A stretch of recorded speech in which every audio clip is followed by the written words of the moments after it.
I've just received a copy of a complaint against one of my Freedom of Information requests. The complaint was filed by radical sex ed activists who don't think an adult should see the information they were showing to New Brunswick children. Today, I'll show you the reason they want to hide their weird PowerPoint and how you can get involved to help me get access to it. Radical sex activists who showed an outrageous presentation to New Brunswick kids as young as grade 9 are taking their fight with me all the way up to the New Brunswick ombud office and possibly King's Bench.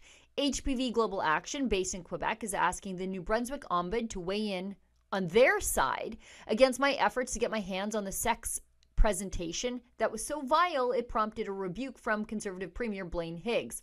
Higgs even kicked this third-party group out of the province's schools and issued a decree to all educators that there would be no third-party sex educators coming into New Brunswick classrooms. What we found is that parents didn't know.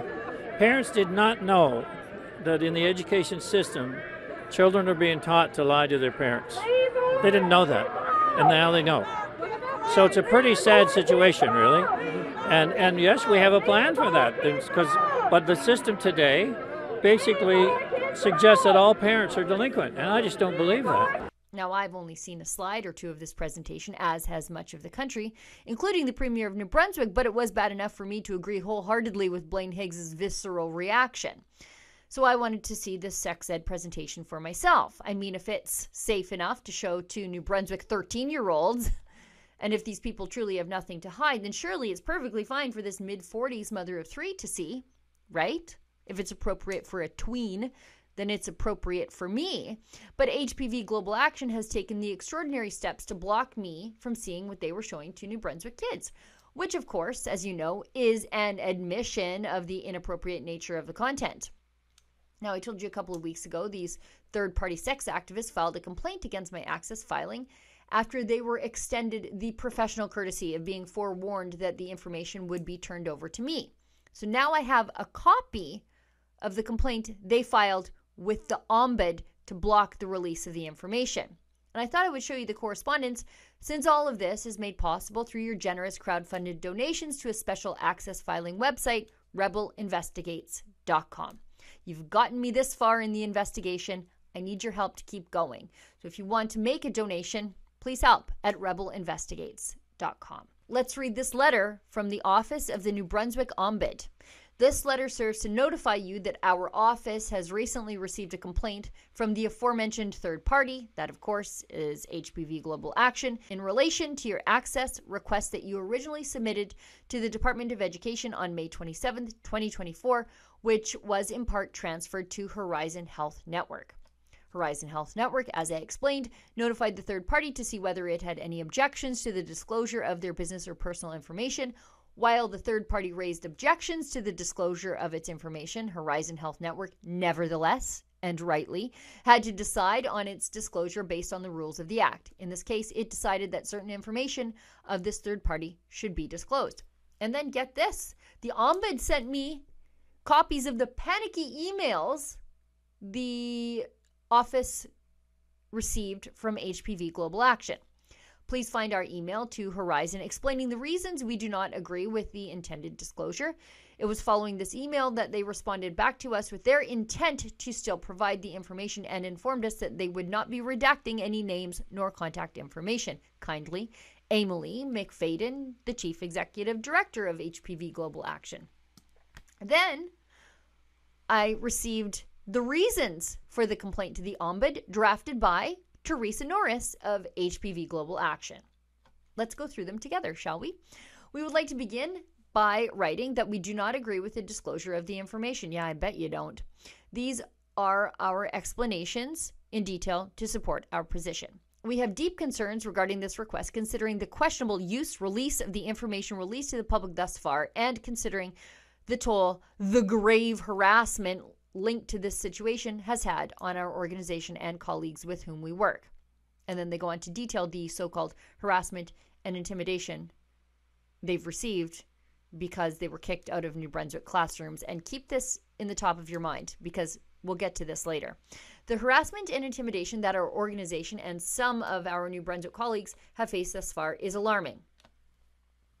The release of this information poses a significant risk not only to the sustainability of our organization, but also the safety of our employees and colleagues. There is a very real possibility that this information could be used irresponsibly with or without intent, as it was demonstrated over the past months, further endangering those involved.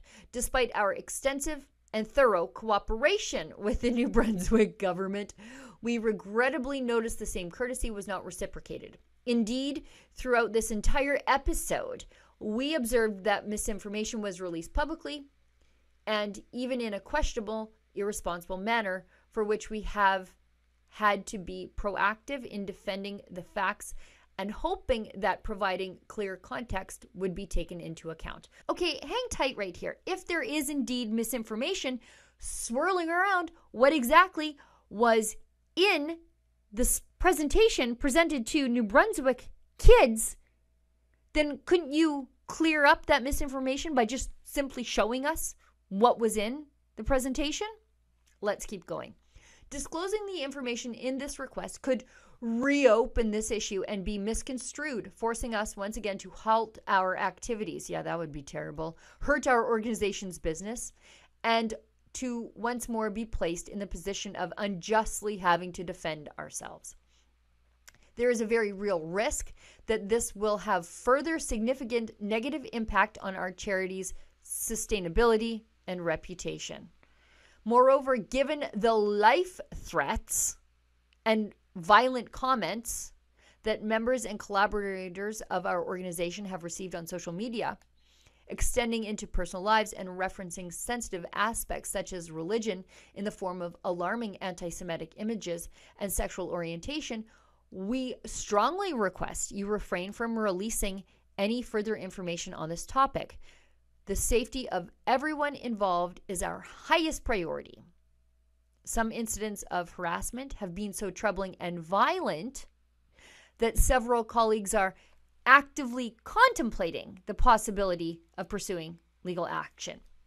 So they're just thinking about pursuing legal action. They're not actually doing any legal action. As you know, death threats are illegal. So file a police complaint then.